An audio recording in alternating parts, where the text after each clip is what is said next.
this is how we start addressing the people of Maharashtra, especially in Pune. ArdorComm Media Group is glad to host Maharashtra's first and biggest higher education and EdTech Conclave and Awards. And we are doing this as a physical ceremony to start the collaboration opportunity and networking opportunity between the government, academia, and the EdTech and corporate player of the industry. आणि हा कार्यक्रम पुण्यात आयोजित करण्यात मला खूप आनंद होत आहे. We are featuring Maharashtra as higher education and EdTech hub of the country. The summit will focus on empowering higher education community with EdTech and government collaboration to voyage from education 4.0 to education 5.0 industrial revolution. Maharashtra, the land of Shri Chhatrapati Shivaji Maharaj, with its rich historic and cultural past, is also known for its good educational infrastructure. As Mumbai is the financial capital of the country, Pune is considered as the cultural and educational capital of the state and popularly known as Oxford of East.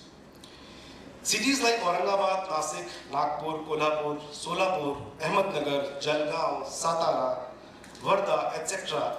are also the higher education destinations and are emerging as the center of learning. The Knowledge Forum invites policymakers, HE leaders, innovators, and EdTech experts to share their experiences, ideas, and accomplishments that have helped the growth of education community during the tough time of COVID-19. Today we are united under one roof for a mission to co-create, co-learn, and collaborate for innovation. Let me invite your kind attention towards a small introduction of ArdorComm Media Group. ArdorComm Media Group is a growing media company. We are just a 9-month-old media startup. We can call it as a startup baby in media. We are enabling communities of education, human resource, healthcare and wellness, governance, media, entertainment and art to effectively advance their business and strategic interest by becoming their collaboration catalyst. Our passion is to co-create, co-learn and collaborate for innovation and socio-digital transformation. Ardor means Z, passion, Com stands for community, communication. Our 5 core values are aspiration, reimagination, digitalization, opportunity and readiness, abbreviated as Ardor. We are a team of passionate enthusiasts who have taken an effort in bringing positive changes in the society by collaborating with community leaders like you and to help co-create such knowledge-sharing platforms. We aim to become India's leading and most desirable media voice for enriching communities with the ecosystem of knowledge-sharing platforms, information and news, and also opening the doors of collaboration and networking.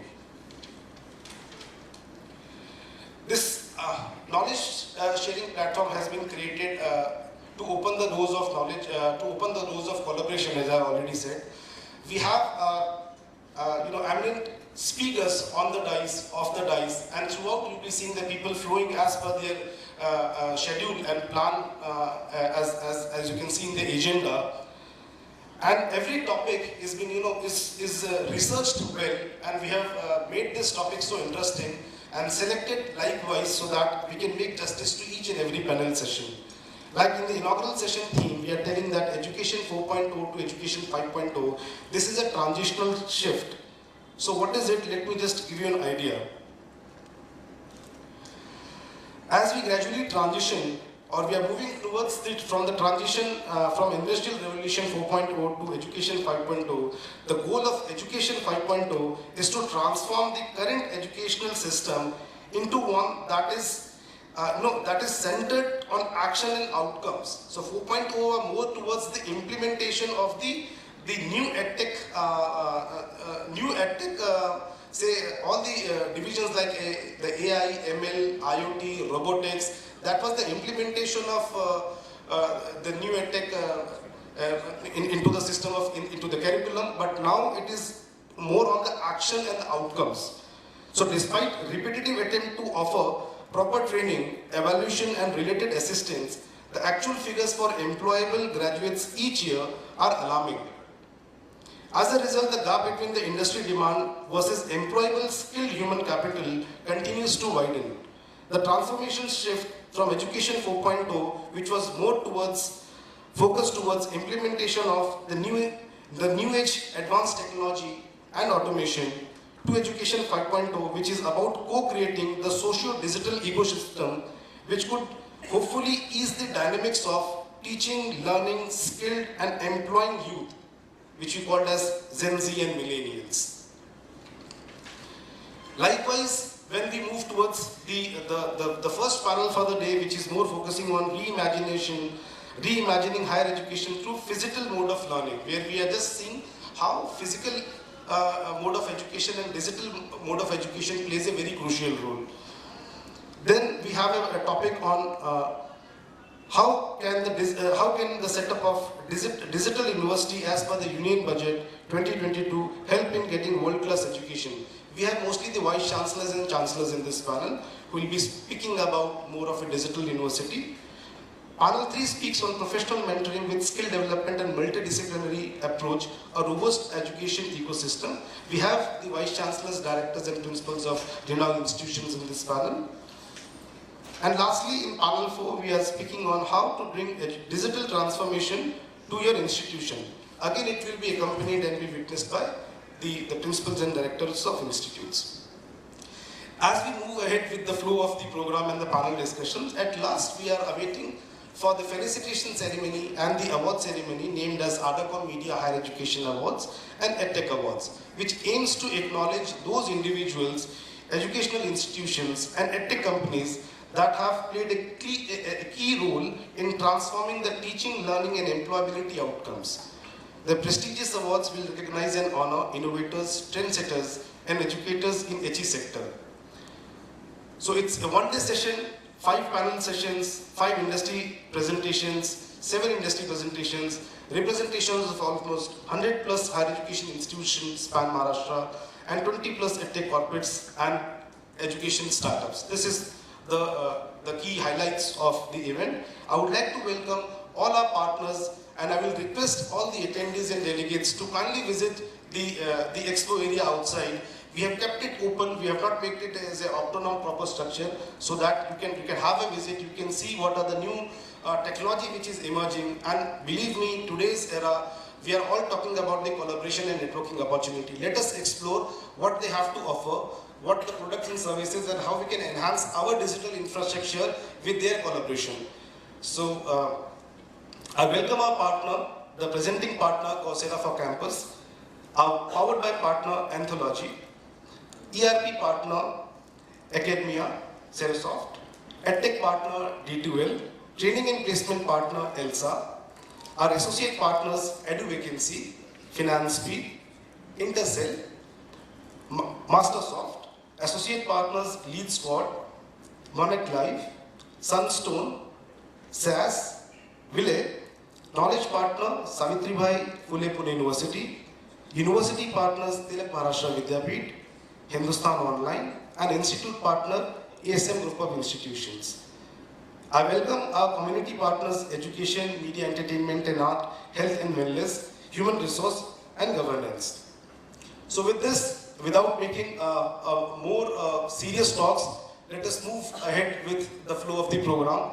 I would like to give a full stop to this speech, but with a small shairi, I would like to again bring a smile on your faces. होके मायूस न यूं शाम की तरह तुम ढलते रहिए, होके मायूस न यूं शाम की तरह ढलते रहिए, जिंदगी एक घोर है, सूरज की तरह निकलते रहिए, ठहरेगा एक पाँव तो थक जाओगे, धीरे धीरे ही सही मगर राह पर चलते रहिए. Thank you so much, audience, for patiently listening. And I please invite Shruta again, guys.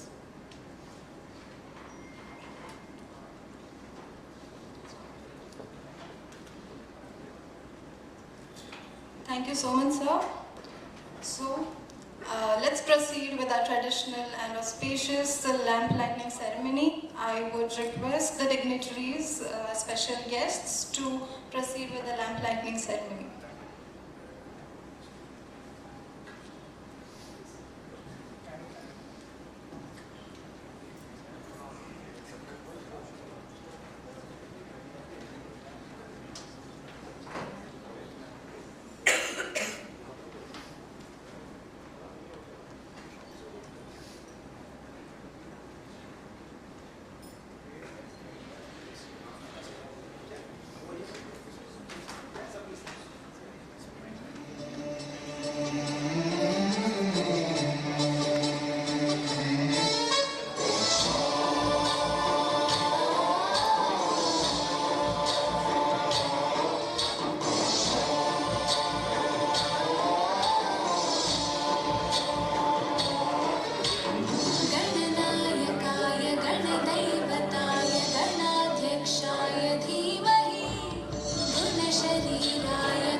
you so much. And so let's proceed forward. Let's begin our day with the blessings of Ma Saraswati. So here I would like to request Dr. Ganesh Natarajan to please come forward and let's begin with the inaugural session.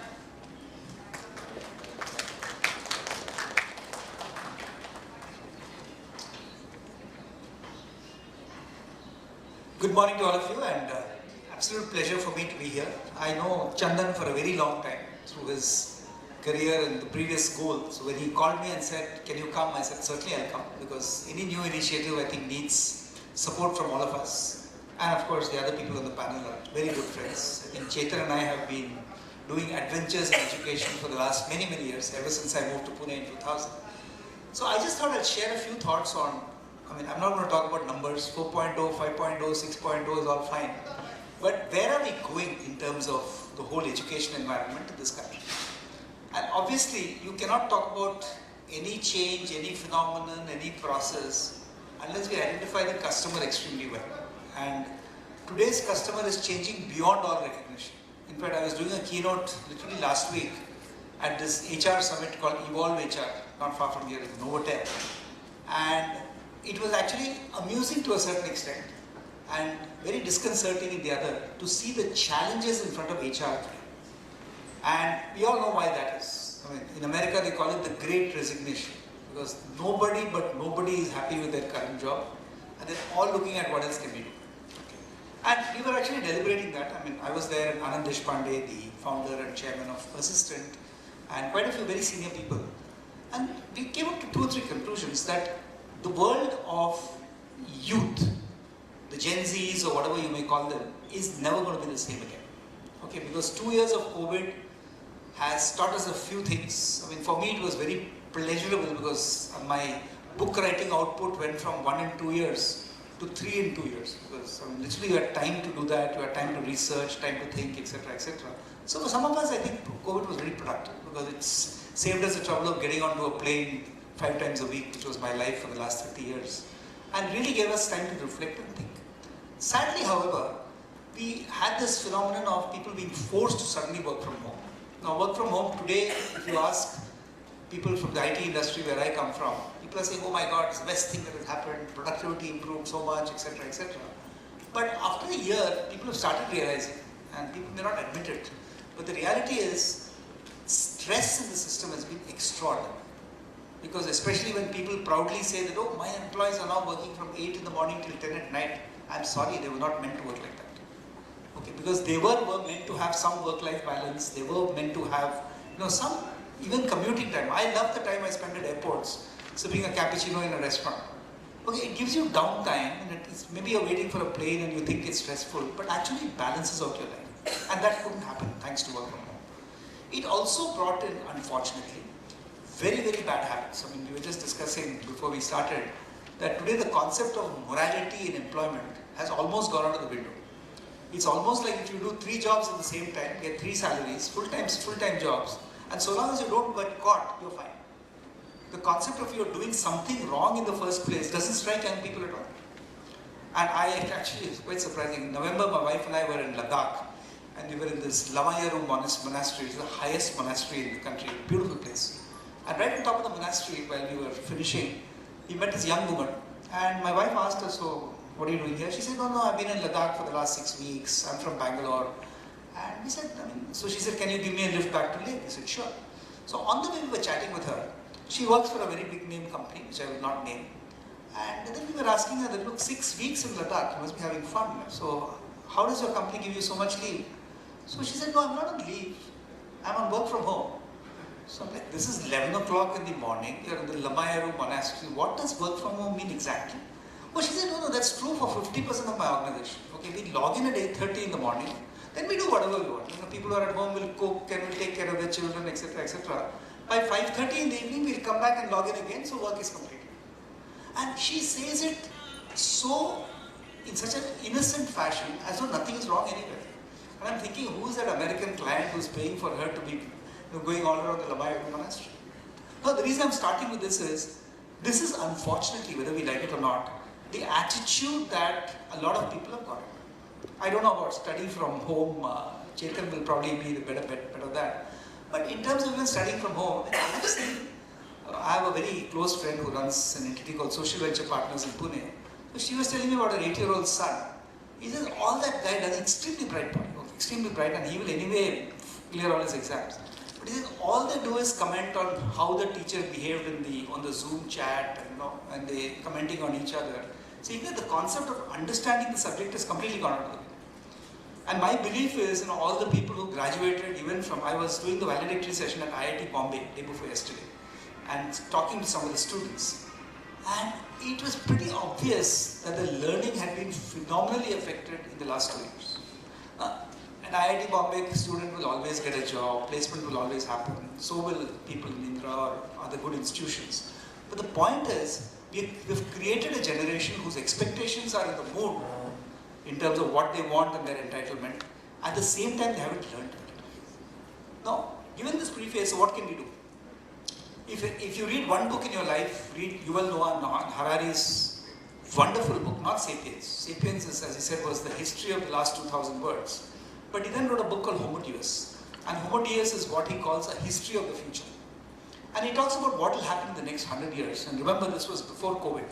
But it's absolutely fantastic, because he talks about the fact that every 15 years, we have to be completely in different employment. My own career, if you ask me, I trained as a mechanical industrial engineer, worked in shop floor for 4 years, was managing the consulting business of NIIT for 3 years, became CEO of this company called AppTech in 1991, ran that for 10 years, then moved to Pune to run a company called Zensar Technologies, which is not far from here, which we grew from 40 crores to 4,000 crores. And today I'm an investor, I dabble in skills, a lot of work in digital. So my life has changed almost 4 times in my 35-year career. Similarly, every 10 or 15 years, people will have to learn completely different things. And Harari rightly says that today, if you're a truck driver in California, in the US, 5 years later, if Elon Musk has his way, trucks will all be automated. So you won't need to be a truck driver. And if you decide today that at that time I will be a yoga instructor, who knows, 5 years from now, there will be no need for yoga instructors, because robots and artificial intelligence will take care of everything. Because the perfect asana is not going to come from Iyengar, it's going to come from a robot who's teaching you that. So in that context, that's the point I want to make. What is extremely important for all of us in this room is to think about a term called learning agility. That how can you create, in fact, even in the IIT session, Professor Shubhashish, who's the director, started off by saying, don't worry about what skills you've learned from IIT.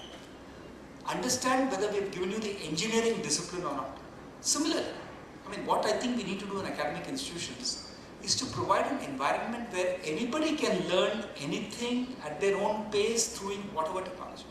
So even in this room, I think when you look at the ERP providers and the EdTechs, etc., we're all trying to say that, look, if we do learner-focused training, it doesn't matter whether you're in a corporate or in an academic institution, you need to ensure that if a student is learning through digital modes, which is what we're talking about, the input we give them in the classroom is not skills. Input we give them in the classroom is vision, inspiration, etc. So the job of the professor, the academic administration is going to be completely different. What they learn, if they want to learn skills, should be completely automatic. There's no reason why a Coursera or any other methodology or maybe even some of the learning platforms who are here in this room cannot provide all that infrastructure to enable the learning. So we used to talk about it even in the 90s. We used to say that, look, ultimately it is only that the core conceptual underpinning will have to be delivered, maybe synchronously or by somebody. But the skills, the reinforcement learning, remedial learning, all that can be done through technology. So, which makes it extremely important. In fact, we ourselves have invested heavily in a platform called Skills Alpha, where literally from the time a young person comes onto the platform, and that's digital, an AI bot will guide the person to say, okay, what do you really want to do in life? It's first like a career management counseling session. And then based on what career the person wants, then you identify what skills can be learned, what skills can be physically learned, what can you go and do in maybe INDIRA Institute of Management, what can you come back and learn in your role, and what is your learning method.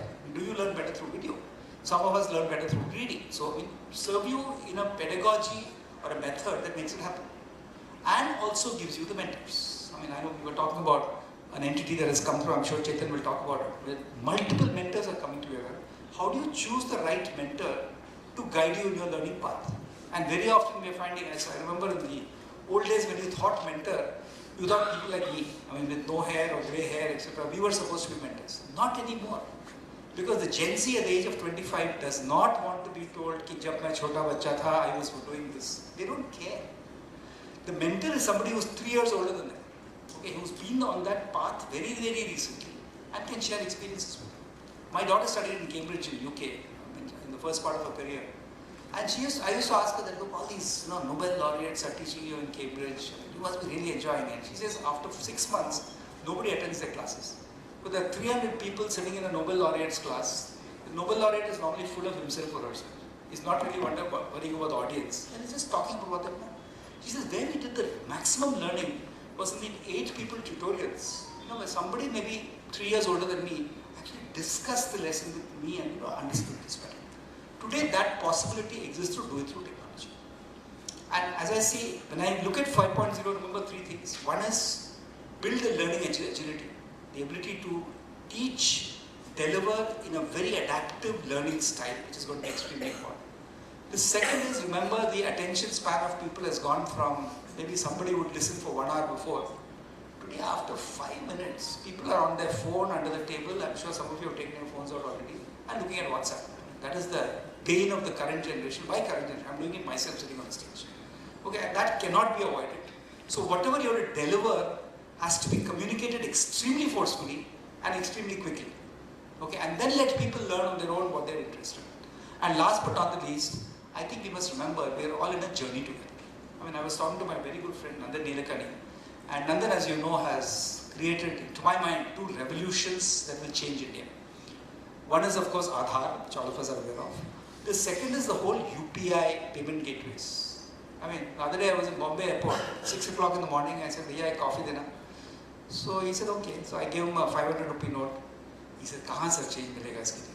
Then I gave him my credit card. He said, "Credit card to hum lete hi nahi aajkal." So I said, "So what do you take, buddy?" So he said, "Either you give me exact change or you use a payment app." And this was a year and a half back and I didn't have a payment app. So I couldn't have my coffee. So today I've got Bharat Pay and Phone Pay and everything else on my phone, and everybody has to do it. And people like Nandan really created this revolution. And I was talking to Nandan recently, in fact he's been in the press also. So he was saying this country will be completely platformized. That like you have UPI as a kind of payment platform, you will have platforms for SMEs, for health tech, and of course for skills and for education. What does a platform, and I'll stop here, what is a platform for education that hopefully Chandan, you guys can really pioneer do? It will bring together the Coursera's, the Skills Alphas, the INDIRA Institutes of Management, I mean, the user community, the LMS community, the content community, the AI community, all of us coming together with mentors available both synchronously and asynchronously, and focusing on the learning outcomes for the student. So in that, if we can call it 5.0, I would be delighted. Thank you very much. Thank you so much, sir. Now I would like to welcome Dr. Parin Somani, International Motivational Speaker, to come here please and take it forward.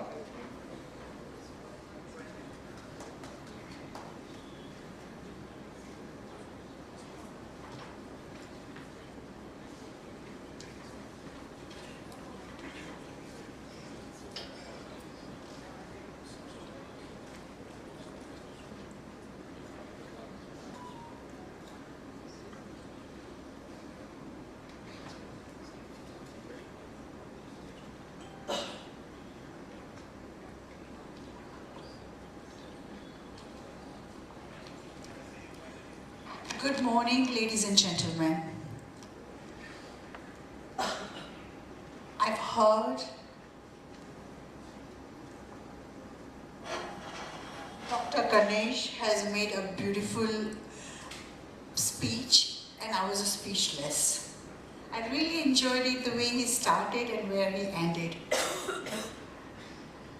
First of all, I would like to say a very big thank you to Chandanji for inviting me here on the Higher Education, EdTech, Conclave and Awards for first physical event in Maharashtra.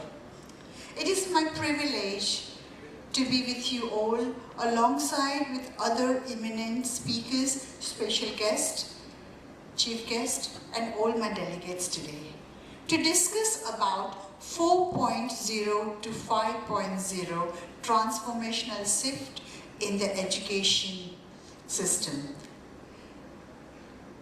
I think Chandan ji has started beautifully by selecting this first venue, first physical event in Maharashtra, because I am born in Maharashtra, in Mumbai. And it's a very proud moment for me to be here today, because Maharashtra is a place where education, where culture, heritage, it's all the part of the living here.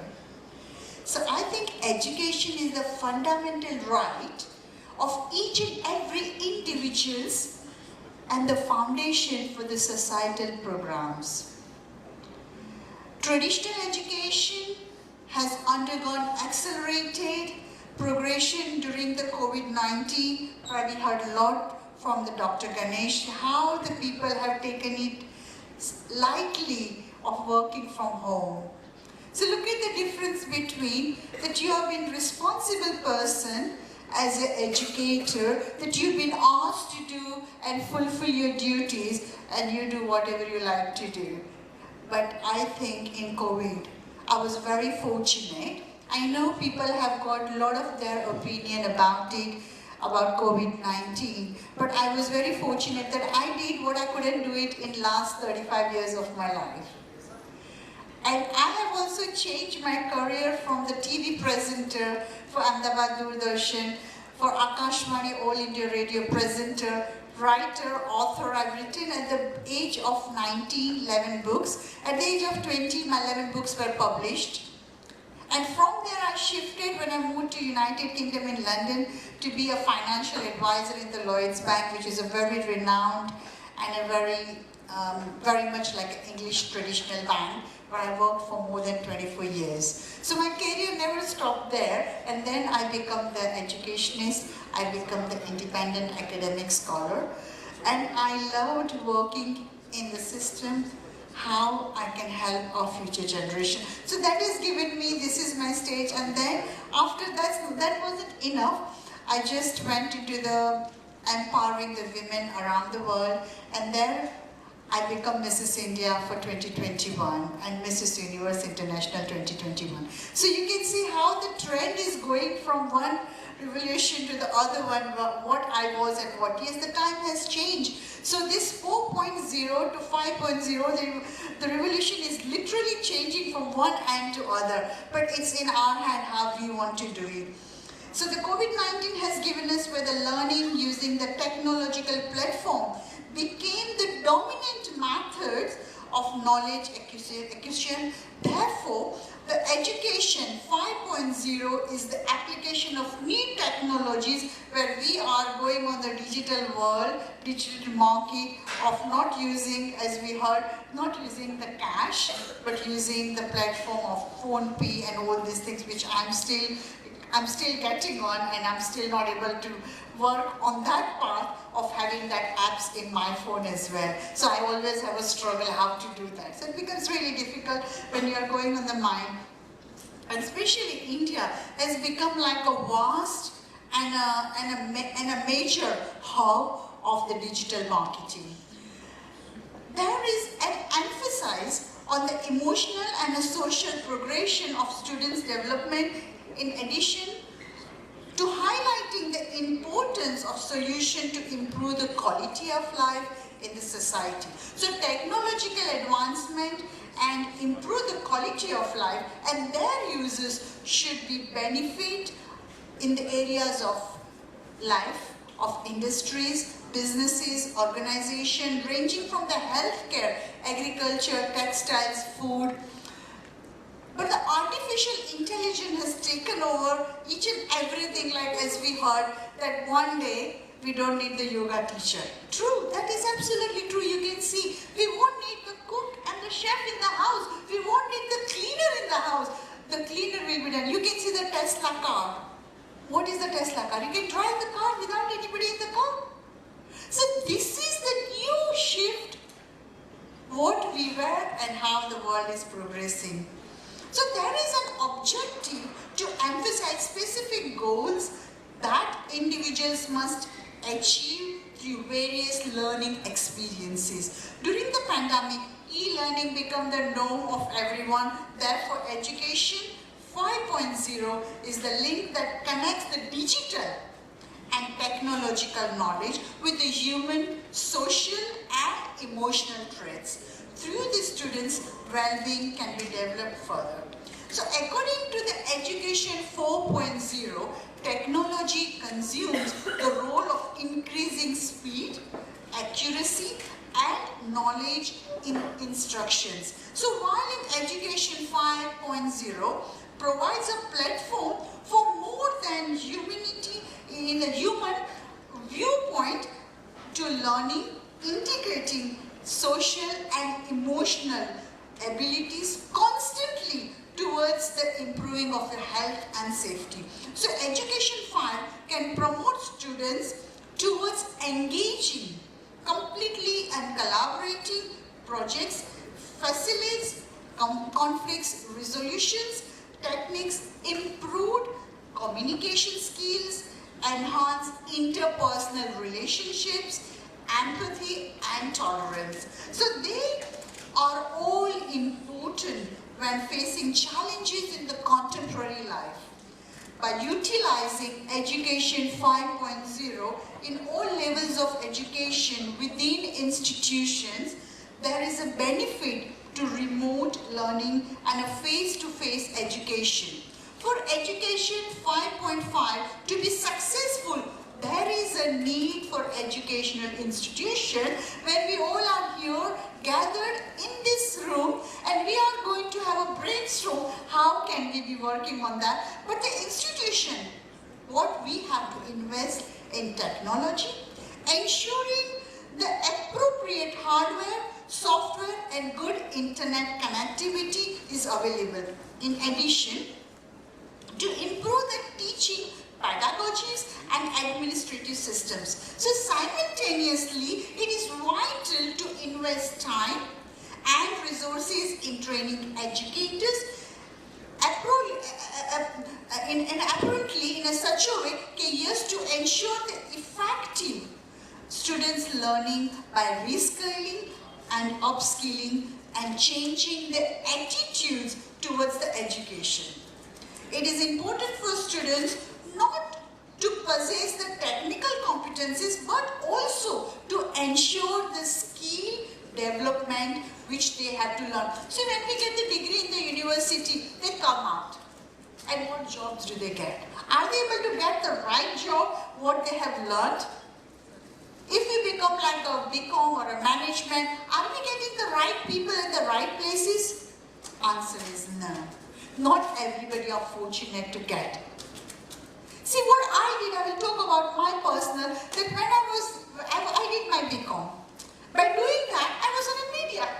I did not stick to my plan. And when I become a chartered accountant, I become the educator here.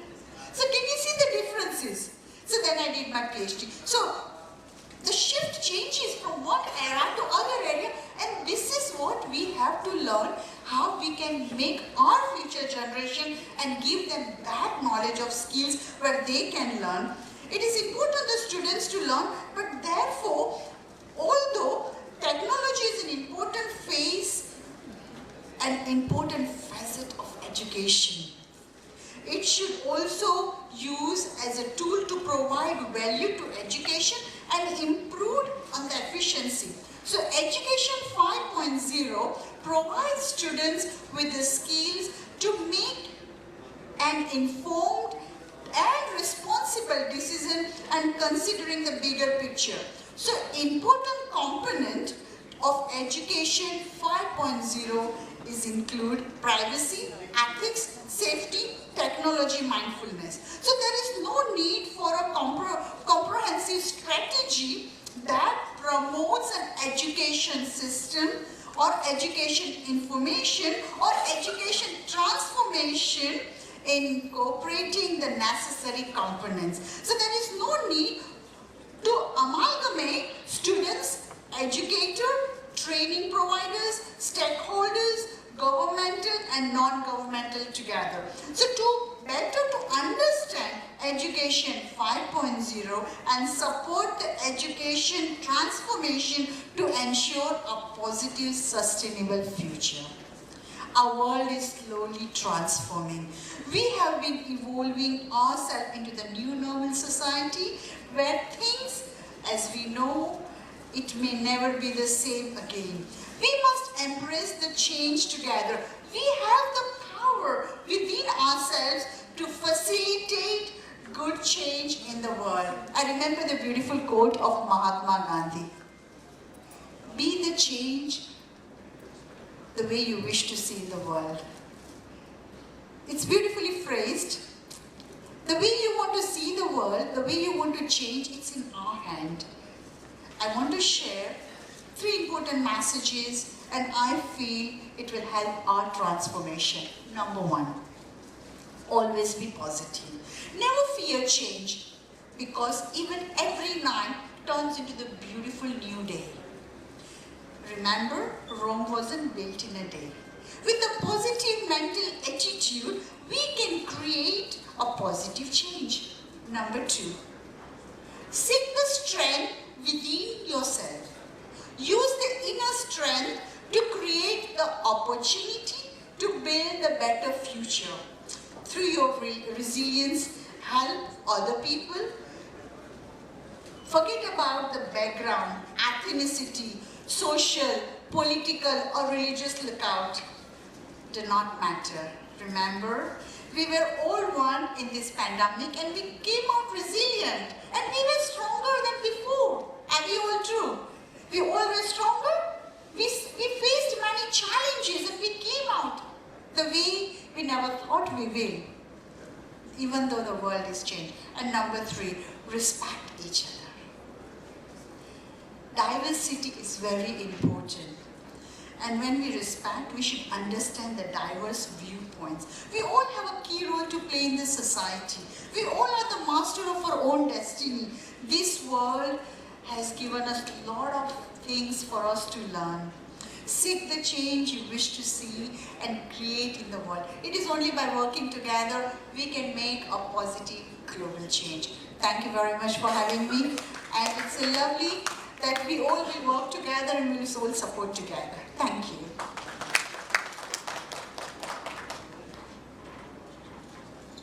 Thank you so much, ma'am. I would now like to invite Mr. Chetan Wakalkar, Managing Trustee and Group Director, INDIRA Group of Institutes, to say a few words.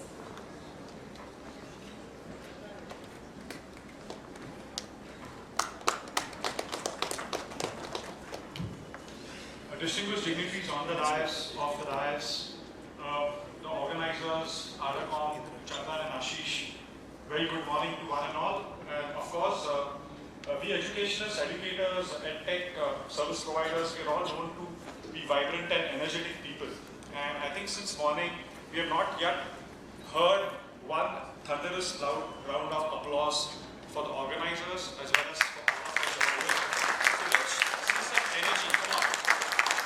We are all educators, and I think we know how our students and the people who we cater to, the energy they bring to us. So let's share that energy amongst us and let's look forward to, like what Chandan said in the morning, co-learning, co-creating and collaborating. That's what this whole platform is about. Talking about this transition from Industry 4.0 to 5.0, and like what Ganesh some time ago said that yes, those are numbers.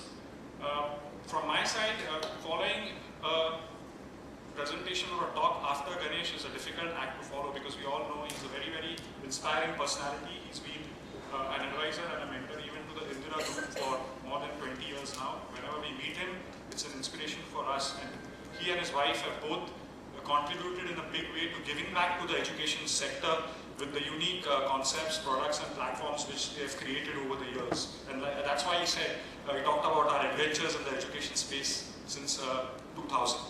So coming back to 4.0, I think the 27 years I have been in education, in the field of managing and running education institutions, we have seen the transition from 1.0 to 2.0 and all those numbers to 5.0.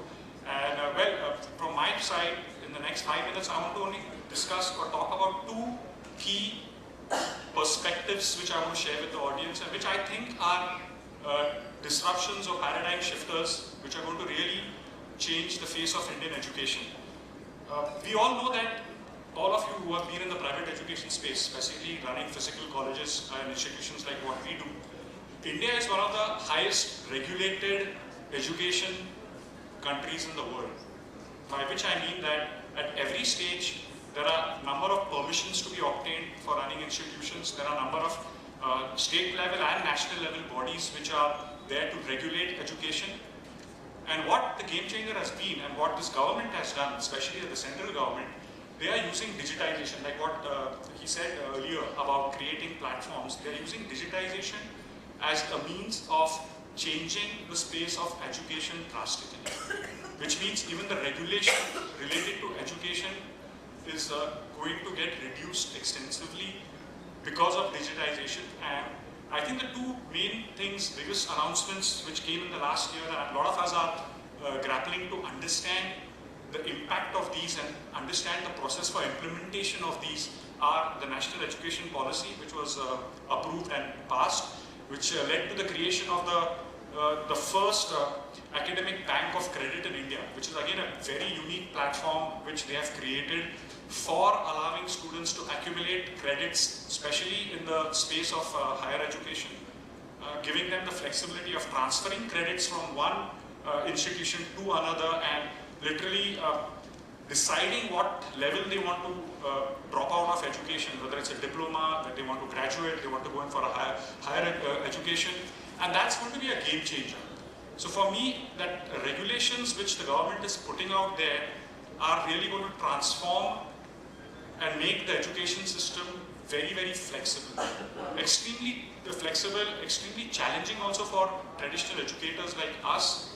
And so NEP, ABC, and of course, the third announcement which came just a few months back was the creation of the Digital University, which one of our earlier speakers also referred to, which again is going to allow students to select from institutions or universities across India, whether they're doing engineering, management, they could do marketing from a university which is well known for, they could do finance from another college which is well known for that, and the credits would keep accumulating and it would still lead to a conferring of an MBA on them.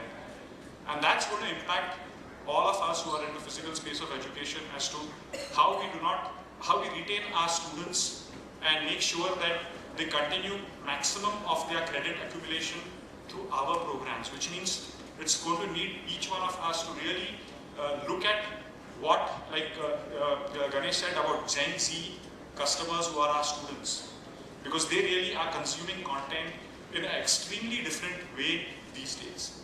Which brings me to my second main disruptor or game changer is about the content. I think today no college education offering a degree program like a BSc or a BBA or an MBA can stick purely to the syllabus and the academic curriculum we offer. Just to give an example and a case study, for our postgraduate diploma in management, we have close to 5 external partners, content creators who are working with us. We have a company called Z-Intellect who sends out a WhatsApp message every morning to every business school student about the latest snippets related to business in India and internationally. We have a company, newsletter company called The Morning Context, who's our partner, who we are subscribed to again.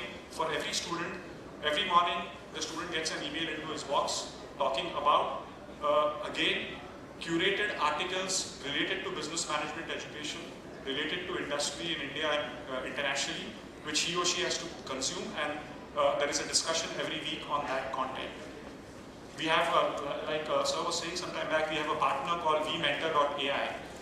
And mentoring is becoming a much more prevalent, much more reality which students expect.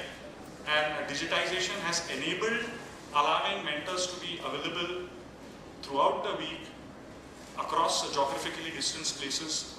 And I think that is another way which what education we offer is just not limited to books anymore. Students want that extra co-curricular, extracurricular value adds which are available to them, and that's what 5.0 of education is, using tech to break down boundaries, any boundary barriers, using tech to kind of do away with things and regulation to do away with things like earlier it was physical education or distance education.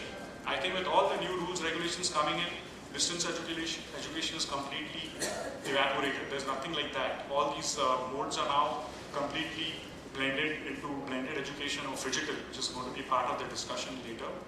The last case study which I would like to leave with you all again is from our own personal experiences. What we are doing with our students in the management school is we expose them to a program through an American organization called X Culture. Now what X Culture has created is they have created a platform for learning across around 40 countries with the objective of having small group learning where each student is from a different country. They take up projects related to industry from any one of those countries, and over a period of 3 months they're supposed to meet online, collaborate online, and come out with a report and a presentation at the end of that time period, which is again evaluated by faculty experts from X Culture. And these are largely all students pursuing a management education. So unique platforms like this, where technology is being used to create learning across continents literally, is what the future is all about. That's what Education 5.0 is going to be. It's not going to be anymore only about delivering academics through your academic books and textbooks and things like that, but literally finding innovative ways and means of making that truly out-of-the-box experience where learning is more practical and I would say across the borders. So those are, I think, a few thoughts and examples which I can share. There are quite a few more which I'm sure are there in this conference room today. I'm sure each one of us has unique stories to talk about the way education is being transformed. So with that, I look forward to listening and learning from all of you all. And once again, thank you, Chandan, and the team for organizing and putting this platform together for all of us. Thank you. Thank you so much, sir. Let's move forward with, I would like to invite Mr. Vivek Iyer, Vice President Asia Pacific Anthology, to give us an industry perspective on the topic Technology for Personalized Education.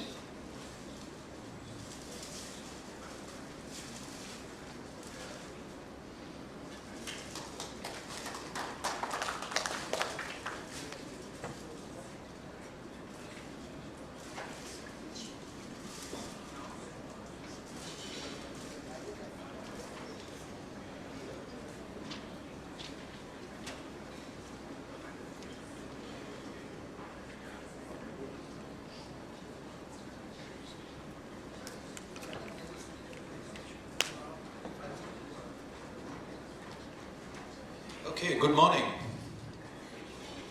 Well, that was a very tepid response. Let's do that again. Good morning, Pune. Good morning. Good morning. This is where I grew up, and even though Pune has, and you should pardon me for saying this, that Pune has a reputation for being a relaxed city, but I'm sure we can do better in terms of increasing the decibel levels here. Firstly, thank you for having me over. Very, very proud and privileged to come and share this stage with such luminaries in the field of education. My name is Vivek. I am the Vice President for the Asia Pacific region for Anthology, which is a global leader in providing technology solutions to the higher education space. And believe me, I'll be talking more about Anthology in the coming slides. But my role as Vice President for the Asia Pacific region has allowed me to meet with the topmost universities in the most developed countries in the world, like Singapore, Australia, Malaysia, and so on and so forth. And back home in India, I've had the pleasure of working with some very eminent policy makers, the MHRD officials, governors, chief ministers, bureaucrats, and so on and so forth. I've been a speaker at various events, but in spite of all that, I still get very nervous and tongue-tied when I'm in the company of any professor or teacher. That's an old habit which never dies, and there are scores of you here. And add to that, I am from Pune. I did most of my education here in Pune, right here in Ferguson College was where I studied. So talk about added pressure, right? Some of you might have even taught me. You don't look old enough that you would have taught me, but still. And I think back to the time, 2 or 3 decades ago, when back in Ferguson, I was a student, and that was a much simpler time. It was a much simpler time, but I don't want to lament about the past that it was a simpler time. Things have changed a little bit. 1 or 2 things have changed in 20 or 30 years, right? But today's learner actually, the definition of a student itself has to change. The word student doesn't suffice anymore. A learner, today, when we talk about a student, we think about a person doing the learning in the 4 wheels of an institute or a college. But a learner today is, you and I can be learners as a professional. I need to keep learning new stuff so that I'm qualified enough to come and, address this entire crowd. But learner can be anybody, right? It can be we are doing and executing projects for, lawmakers of the country. We are, doing learning projects for, medical practitioners, police force, even teachers. There are teacher training programs that we are doing. So in a way, even a teacher is a student. But this learner today is in the eye of a perfect storm. There are various forces which this learner is being subjected to, and this learner is expected to navigate their career ship expertly and perilously in this storm. And what are these factors which are creating this perfect storm? The first one is this small thing. I think maybe a couple of you would have heard of this small thing called COVID-19, which happened, right? So this pandemic, of course, it's ravaged our lives and it's completely changed the way learning and teaching happens. Things that we thought would happen 10 years down the line, they are right now here and they're mainstream. And even though our lives are now coming and creeping back to normalcy, learning is never going to be the same again. It's never going to go back to pre-COVID. It's changed forever. And the learner is expected to adapt to this change.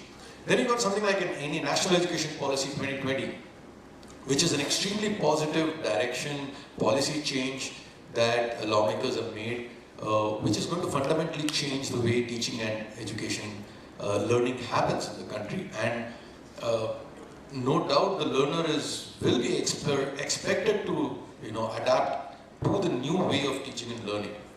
There is a crisis of employability. I think one of the previous speakers spoke about it, where we, and I use the word we because I consider ourselves as a part of the education fraternity.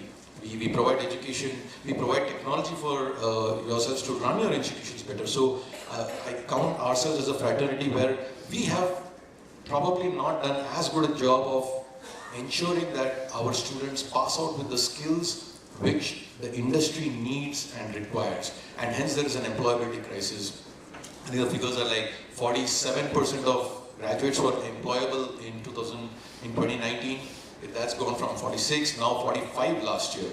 And there is obviously a big gap, and today's student needs to look at things outside their curriculum, outside the available means that an institute provides to enhance their skills so that they become employable.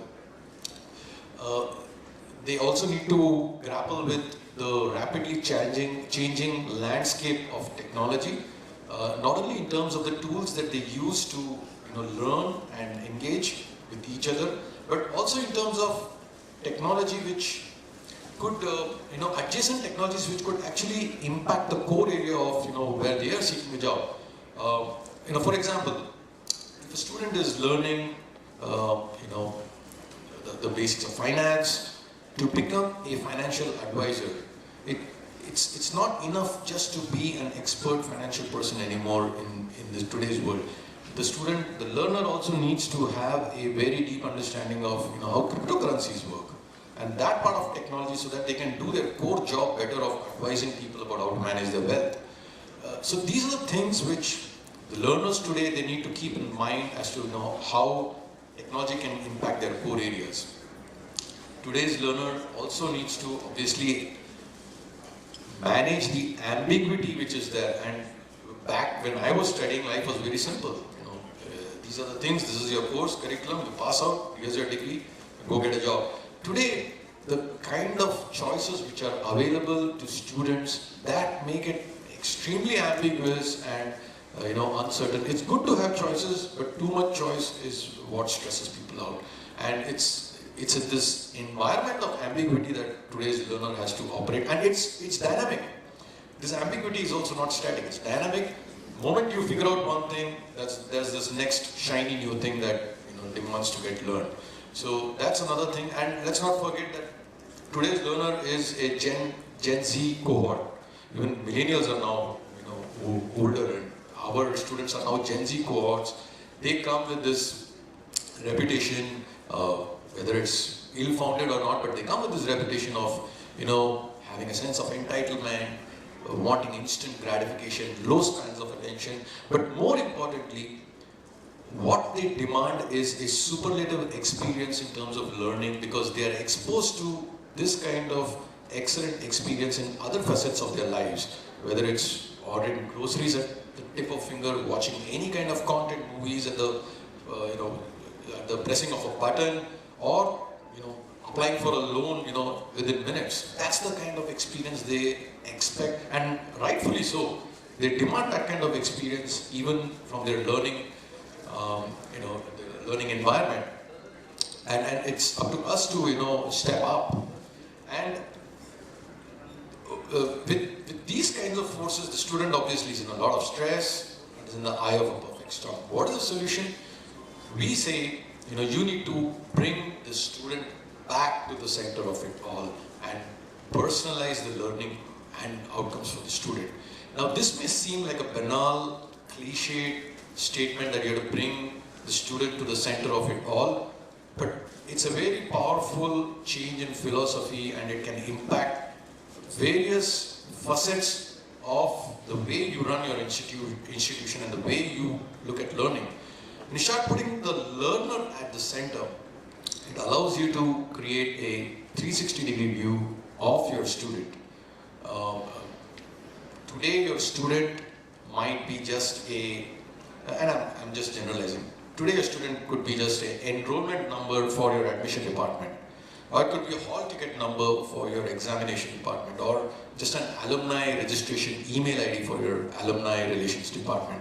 But what we need to do is stitch a unified view of the student across all these facets and touch points in your institution to get this holistic view of what is the student, what are their likes, what are their interests, what are their strengths, weaknesses, and accordingly tailor your learning and teaching. It's extremely important to provide freedom of choice and flexibility to students. The National Education Policy talks about that. For example, they talk about multidisciplinary education, where students can mix and match course 1 from Institute A, course 2 from Institute B, and boom, there is a degree that you're eligible for at the end of it all. So today we need to provide the kind of flexibility where the student can decide what they want to learn, how they want to learn, where they want to learn, and at what pace they want to learn. And technology obviously is a prerequisite for making this happen, for this flexibility and autonomy of choice for the student to get. But it's not merely important to provide these options to the student. We talked about ambiguity and so many choices. We don't want to overwhelm the students again. So the need of the hour is to allow and enable students to make intelligent choices based on data-driven insights. For example, if today a student is studying a particular course and their dream job is, whatever XYZ, with these skills, today we have the data and the systems to predict that with these skills that you are going to acquire in your academic journey, your chances of getting this job 2 years down the line is 60%. But hey, if you add these 2 more skills to your already existing list of skills, your chances of securing that dream job dramatically increase to say 80-85%. And this is the outlook for this job going forward? It's either trending up or trending down. What are the skills that employers are seeking for this particular job? What are the skills they are going to seek for 2 years down the line? Because by the time they are going to graduate, it's going to be 2 years, 3 years down the line. So we today have systems and data in real time to provide students with these insights so that they can make these potentially career-changing decisions, and we can provide that helping hand. We are also, the theme is obviously 4.0 to 5.0, where we are talking about placing the student in the center, humanizing education, how we can instill values of well-rounded personality development, and so on and so forth. And hence, it is extremely important to manage co-curricular aspects of the student. Co-curricular aspects is obviously outside the academic curriculum. This is a rage. I talked about the different countries that we are executing at least a dozen projects in Singapore, Australia, where co-curricular, or they actually call it student life. Student life is the name of the project that they execute, where a student is not only able to pursue their strengths and passion and interests outside the academic framework, they are also able to then register these achievements, and we are able to provide a co-curricular transcript to the student which they can use to highlight and amplify to their potential employers and differentiate from other students. So this is a very powerful phenomenon going on in countries which are developed, we can say, like Singapore, Australia.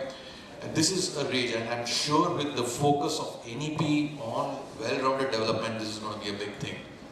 We are also talking about AI ML based engagement. I talked about Gen Z mindset, where attention spans are low, sense of entitlement is high. Today, if a student comes to you and asks for some information, gone are the days where we tell the student, listen, go to this URL, this is your student portal. Oh, by the way, you forgot your password, click on this, there will be an OTP, go to this page. Those days are gone. Gen Z, today, whatever they want, they just ask Siri or Alexa to say it, right? And they expect that kind of service from ourselves, right? From educational institutes. Today we are with our AI ML intelligent chatbots. The student can ask a question in text form on WhatsApp, which is where they practically live their lives, and they can get a response immediately on WhatsApp. Now, where is my next lecture on physics, and who's teaching it? What is my attendance? What is my marks, etc. All these mundane transactional data that students want, that is provided on fingertips. And we have to be present where the students are, which is things like WhatsApp and Facebook Messenger and so on and so forth. And we have the tools today to do all that.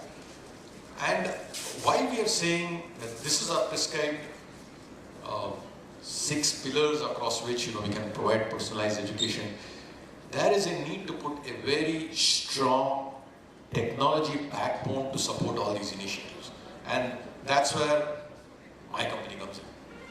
We have a portfolio of 60 odd SaaS solutions ranging right from admission to alumni, which takes care of each of these facets. I talked about intervention and student engagement. Well, guess what? Our CRM engagement platform does exactly that. I talked about being able to provide flexible career or academic options. Our student information system, Anthology Student, does exactly that. I talked about co-curricular management, Anthology Engage, which you see at the top. Anthology Engage is what does that. And I talked about learning at your own pace, online, synchronous, asynchronous. Blackboard LMS, our product, does exactly that. We have an array of 60 odd SaaS products. These can be taken up as an integrated platform. That's when the magic happens. But probably a more practical way is that all these are modular solutions. You can choose one, try it out, and then expand it to the other areas. That's what most of our customers have done. And we've been doing this for about 35 years, and we've done this for about 2,100 customers across the world, 2,100 institutes across the world in 80 plus countries, and 150 million users have used our product. And that's an inside joke that, if our users were a country, we would actually be the 9th biggest country in the world. But, jokes apart, we're very proud to have made a difference to the lives of so many learners globally at scale. And that's what our company is all about. Today, we can claim to be the largest and widest EdTech ecosystem in the world. So we can run your institute wall to wall with all the technologies that we have. This is a very, very, representative snapshot of the clients that we work with across the world. In India, we've got significant presence. We have more employees in India today than we have, in other parts of the world. We'll be very happy in case this story, appeals to you, resonates with you. I'll be very happy to, obviously take any questions right now, but you can find me in the breaks. We can, chat and see, how we can explore some areas. So I don't want to go through each of these logos, but that's what I had. Any questions I'm happy to take, or, you can always find me in the break area. Thank you.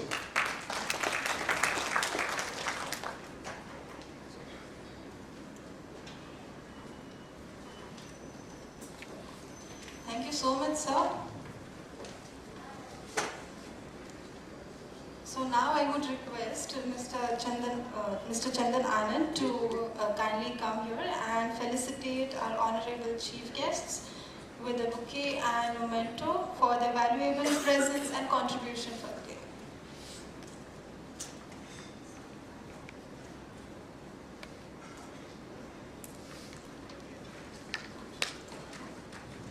So, inviting Dr. Ganesh Natarajan, here please.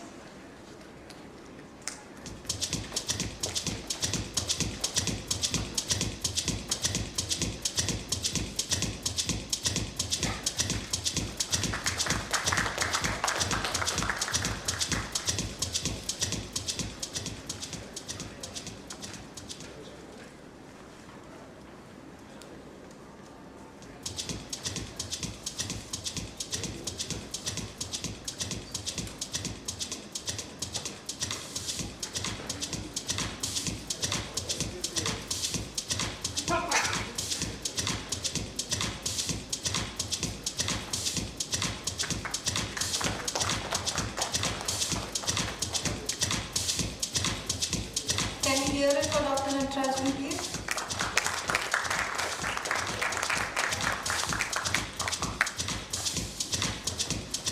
Dr. Parin Somani.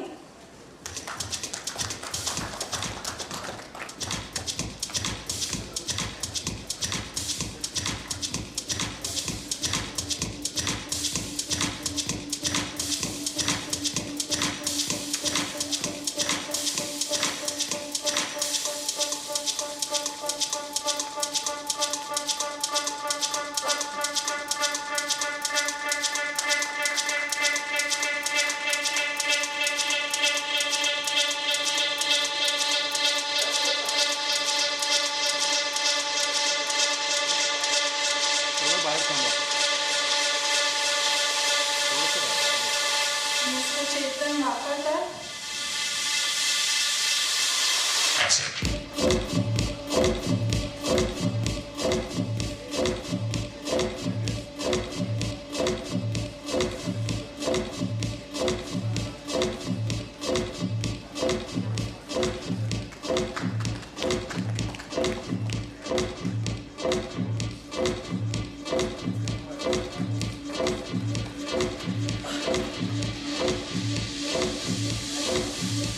Mr. Vivek Iyer.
let's hear it for our special guest of the day.